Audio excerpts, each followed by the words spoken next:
Welcome to all of you. चलिए आज के टॉपिक शुरू करते हैं। आज जो हम शुरू करने जा रहे हैं वो है कि समविभव पृष्ठ क्या होता है, इक्यू पोटेंशियल सरफेस क्या होता है। जरा इस पे चर्चा करने वाले हैं। बहुत इम्पोर्टेंट क्वांटिटी है, जानना जरूरी है कि समविभव पृष्ठ उसको कहते हैं कि कोई भी काल्पनिक पृष्ठ जो आप अज्यूम कर सकते हैं और उस पृष्ठ पे हर एक पॉइंट पे जो विद्युत क्षेत्र है या जो विभव है वो समान होना चाहिए। ऐसे किसी भी पृष्ठ को हम इक्यू पोटेंशियल सरफेस कहते हैं, समविभव पृष्ठ कहते हैं। चलिए कुछ मैं एग्जांपल से दिखाता हूँ, समझाने की कोशिश करता हूँ। जैसे फॉर एग्जांपल ये हमारा एक यहाँ पे सोर्स चार्ज रखा हुआ है Q प्लस Q, तो इसके चारों ओर एक जो है ऐसे ऐसे करके फील्ड जनरेट होगा। ऐसे ऐसे करके हम पृष्ठ ले सकते हैं, ठीक है। अब एक्चुअली हमें मालूम है कि जो फील्ड जनरेट होता है वो तो इस पॉइंट से रेडियल डायरेक्शन में ऐसे जाएगा, इधर जाएगा, इधर जाएगा, मतलब हर दिशा में एकदम फ्री स्पेस में ये ऐसे मूव करता है, ऐसे, है ना। हर तरफ से ऐसे ये आवेश, इससे इस आवेश के चारों ओर फील्ड निकलेगा। तो ये जो हमने अज्यूम किया है, ये वाला जो डॉटेड सरफेस है ना, यही हमारा क्या कहलाता है, इक्यू पोटेंशियल पृष्ठ कहलाता है, इक्यू पोटेंशियल सरफेस कहलाता है। इस पे स्थित हर एक बिंदु पे जो क्षेत्र होगा भाई, इस निश्चित दूरी पर जितने भी पॉइंट लोकेट हैं, ये जितने भी पॉइंट हैं, इनके ऊपर मिलने वाला जो आपका पोटेंशियल है वो हमेशा क्या होगा, समान होगा। एक पृष्ठ पे स्थित सारा जितना पोटेंशियल होगा वो समान होगा। अब इसके बाद यहाँ चलने इन दोनों के बीच में पोटेंशियल डिफरेंस होगा, लेकिन इस पृष्ठ के ऊपर जाने पर हर एक बिंदु का पोटेंशियल हमेशा क्या होगा, समान। इस निश्चित बिंदु से निश्चित दूरी पर स्थित सारे बिंदुओं पर आपको विभव एक समान मिलेगा। ऐसे क्षेत्र को, ऐसे पृष्ठ को हम क्या कहते हैं, इक्यू पोटेंशियल सरफेस बोलते हैं। ये तो अगर पॉइंट चार्ज है। ऐसे ही आप जो है ये भी ले सकते हैं कि मान लीजिए यहाँ पे ऐसे इलेक्ट्रिक फील्ड जा रहा था, ये एक इलेक्ट्रिक फील्ड मैंने दिखाया, ये एक समान वैद्युत क्षेत्र है, ऐसे ऐसे यहाँ से जा रहा था, ठीक है। तो अब यहाँ पे बहुत सारा ऐसे क्षेत्र है। यहाँ पे मैंने क्या किया कि एक हमने पृष्ठ बनाया, ठीक है, ये लिया। यहाँ पे मैंने क्या किया, एक पृष्ठ लिया, ये, ठीक है। यहाँ पे भी आप देख सकते हैं कि ये जो आपको नज़र आ रहा है ना, ये यहाँ से जो आप देख पा रहे हैं कि इसके अंदर से होकर के जो जा रहा है ना, ये सब इलेक्ट्रिक फील्ड है। तो ये इस पृष्ठ के ऊपर, इसके ऊपर, इस चौकोर वाले के ऊपर जितना भी आप चेक करेंगे, सबका जो विभव होगा वो एक समान होगा। इसमें से फिल करके इधर से निकल रहा है। अब ऐसे सेम दूसरा अगर बना लीजिए, यहाँ भी बना लीजिए, ठीक है। तो अगर हम यहाँ की बात करें, ठीक है, तो यहाँ भी वही कंडीशन होगी कि इसके बीच में तो पोटेंशियल डिफरेंस होगा, लेकिन इस पे स्थित सारे बिंदुओं पर, इस पे आने वाले हर एक बिंदु का जो अपना विभव होगा वो क्या होगा, एक समान होगा। ये एक इक्यू पोटेंशियल प्लेन है, ये एक इक्यू पोटेंशियल प्लेन है, इन दोनों के बीच तो डिफरेंस है, लेकिन इस पे स्थित सारे बिंदुओं पर जो विभव है वो क्या है, एक समान होता है। सेम ऐसे जैसे इस पे एक समान और इस पे एक समान, लेकिन इन दोनों के बीच में क्या होता है, डिफरेंस होता है। ऐसे बहुत सारे शेप होते हैं। स्फेरिकल शेप होता है, ये जैसे आपका स्फेरिकल शेप हुआ, सिलेंड्रिकल शेप होता है, प्लेन शेप होता है। तो बहुत सारे पृष्ठ हो सकते हैं जो इक्यू पोटेंशियल होंगे। तो डिफिनेशन क्या हुई, any surface over which the electric potential is the same. कोई भी ऐसा सरफेस जिसके ऊपर पोटेंशियल क्या हो, एक समान हो, एवरीवेयर, हर जगह पे, उसी को हम क्या बोलेंगे, इक्यू पोटेंशियल सरफेस बोलेंगे। ये एग्जाम्पल हो गए, ठीक है। अब इसकी खास बातें क्या होती हैं, जरा इस पे भी चर्चा कर लेते हैं कि इनकी क्या क्या खास बातें होती हैं। नंबर एक तो ये कि कभी भी दो इक्यू पोटेंशियल सरफेस आपस में कट नहीं कर सकते। भाई कट कैसे करेंगे, हमको मालूम है कि जो इलेक्ट्रिक फील्ड होता है उसकी अपनी एक डायरेक्शन होती है। तो जब दो इलेक्ट्रिक फील्ड किसी पॉइंट पे होंगे तभी जाके दो इक्यू पोटेंशियल सरफेस बनेंगे। तो किसी भी पॉइंट पे दो इलेक्ट्रिक फील्ड होना संभव ही नहीं है ना, क्योंकि जो इलेक्ट्रिक फील्ड होता है वो कंजर्वेटिव नेचर होता है, नेचर का इसका कंजर्वेटिव नेचर होता है। तो ये दो इलेक्ट्रिक फील्ड हो ही नहीं सकते, उनकी दो जो है स्पर्श रेखाएं नहीं बन सकती। जब दो स्पर्श रेखाएं नहीं बन सकती तो दो पृष्ठ होने का कोई सवाल उठता ही नहीं है। ये वो आपका पहला इंपॉर्टेंट पॉइंट। दूसरा जो इम्पोर्टेंट पॉइंट है कि इस पर जो इक्यू पोटेंशियल सरफेस होता है उस पर अगर आप एक चार्ज को एक स्थान से दूसरे स्थान ले जाते हैं सेम इक्विपोटेंशियल सरफेस पे, तो आपको कोई वर्क डन करना नहीं पड़ता है, वहाँ पे आपको वर्क की ज़रूरत नहीं होती। तीसरा जो इम्पोर्टेंट पॉइंट है वो ये है कि वैद्युत बल रेखाएं जो हैं वो सदैव पृष्ठ के लंबवत होती है। देखिए पृष्ठ ऐसे रखा हुआ है तो ये ऐसे जा रहा है, इलेक्ट्रिक फील्ड ऐसे जा रहा है ना, ये देखिए पृष्ठ ऐसे ऐसे गोल गोल था तो ये ऐसे निकल के जा रही, तो सब 90 डिग्री, इनके बीच जो एंगल है वो हमेशा कितना बन रहा है, 90 डिग्री का एंगल बनता है। ये एंगल कितना हो गया, 90 डिग्री 90 डिग्री। तो जो भी बल रेखाएं हैं, चाहे वो फोर्स की बल रेखाएं हो, चाहे वो विद्युत क्षेत्र की बल रेखाएं हो, हमेशा पृष्ठ के लंबवत निकलेंगी, 90 डिग्री पे निकलेगी। ये इसकी अगली खास बात होती है। और जो अंतिम इम्पॉर्टेंट पॉइंट है वो ये कि एक पृष्ठ के जो पृष्ठ है उसके निकट वाला इधर वाला जो बिंदु होगा चार्ज की तरफ जो होगा उधर इंटेंसिटी ज़्यादा होगी इलेक्ट्रिक फील्ड की, बशर्ते कि आप थोड़ा सा आगे बढ़ जाए। तो मतलब जैसे ही दूरी आप बढ़ाते हैं तो इलेक्ट्रिक फील्ड जो है वो घटना शुरू हो जाता है। जैसे जैसे दूरी बढ़ती चली जाएगी इलेक्ट्रिक फील्ड की क्वांटिटी इंटेंसिटी कम होती चली जाती है। ये किस हिसाब से कम होती है, dr is inversely proportional to E।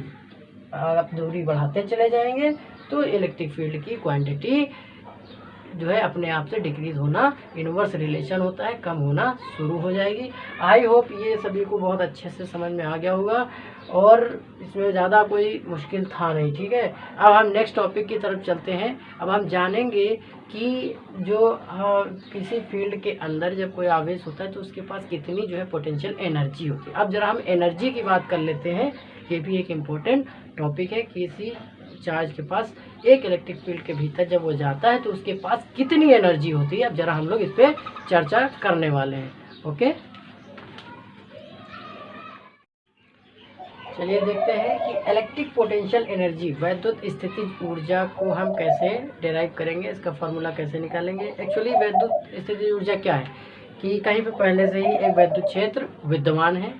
अब हम क्या करते हैं, हम एक चार्ज, मान लीजिए टेस्ट चार्ज, उसको लेकर के हम उस इलेक्ट्रिक फील्ड के भीतर आते हैं। तो वो तो ऐसे आता नहीं, क्योंकि जैसे ही टेस्ट चार्ज को इलेक्ट्रिक फील्ड के भीतर लाते हैं तो वो उस पर एक फोर्स एग्जिट करने लगता है, एक फोर्स लगाने लगता है, जिसकी वजह से वो अंदर नहीं आता है, वो बाहर जाने लगता है।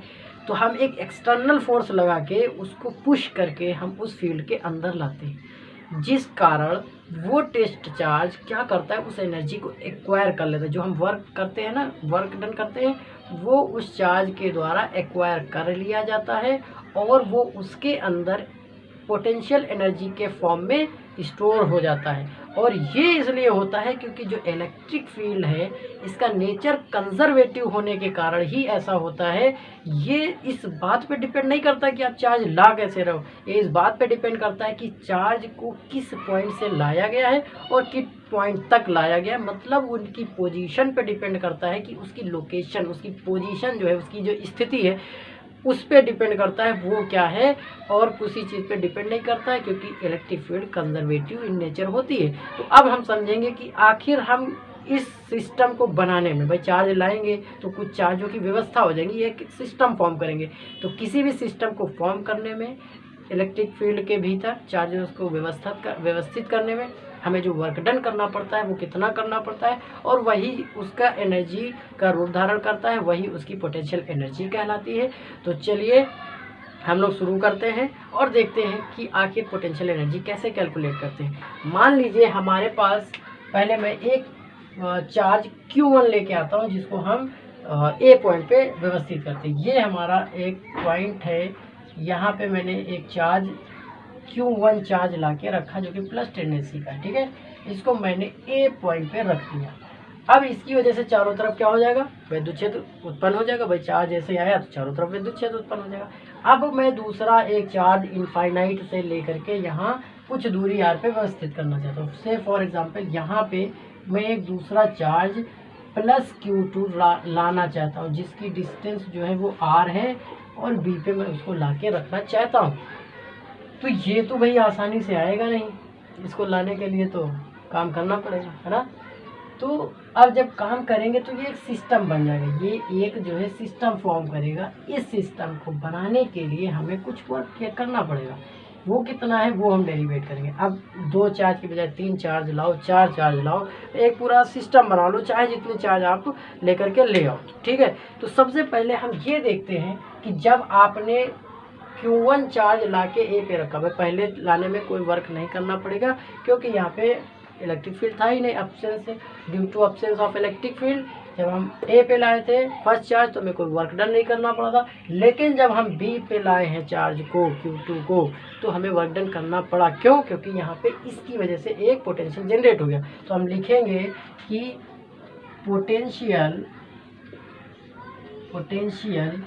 Eight point B due to charge Q1 की वजह से वहाँ कितना चार्ज आ गया ये हम निकालेंगे। तो मान लीजिए उसको मैंने VA के रूप में लिख दिया, तो 1/4 pi epsilon naught Q1 by ये वाली दूरी जहाँ पे आप निकालना चाहते हैं Q1 बाई R। ठीक है, तो ये हो गया Q1 बाई R। अब ये एक इक्वेशन हो गई। अब जब हम दूसरा चार्ज ला रहे हैं इस पोटेंशियल के पास तो हमें वर्क डन करना पड़ेगा। वर्क डन हमें मालूम है, हम निकाल सकते हैं क्या होता है। ठीक है, तो अब Q2 चार्ज को लाने में B पर लाने में किया गया वर्क है ना, तो वर्क डन बाय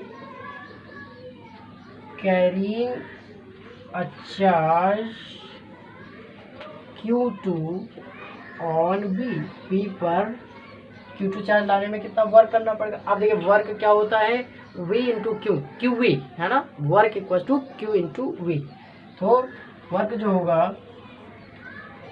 वर्क मतलब W Q into V। Q कौन सा ला रहे हो, ये 2 वाला ला रहे हो Q2। पोटेंशियल वहाँ का कितना है VA। तो यहाँ से हमारा जो रिलेशन निकल करके आ गया, W is equal to VA की वैल्यू है 1/4 पाई इप्सिलॉन नॉट Q1 और मल्टीप्लाई में क्या है Q2 और अपान में इनके बीच की दूरी R। ठीक है, ये वर्क डन आपको करना पड़ा। और अभी हमने बताया यही वर्क डन स्टोर हो जाता है उसके अंदर एनर्जी के रूप में है ना। This work done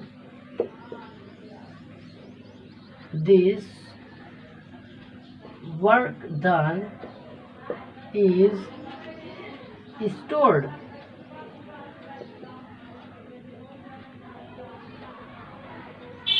as energy. ठीक है, तो ये वर्क डन बन जाएगा आपका energy U equal to 1/4 pi epsilon naught Q1 Q2 upon में उनके बीच की डिस्टेंस, ये हो गई एनर्जी। आई होप सभी को समझ में आ गया होगा। ऊर्जा का मात्रक जूल होता है।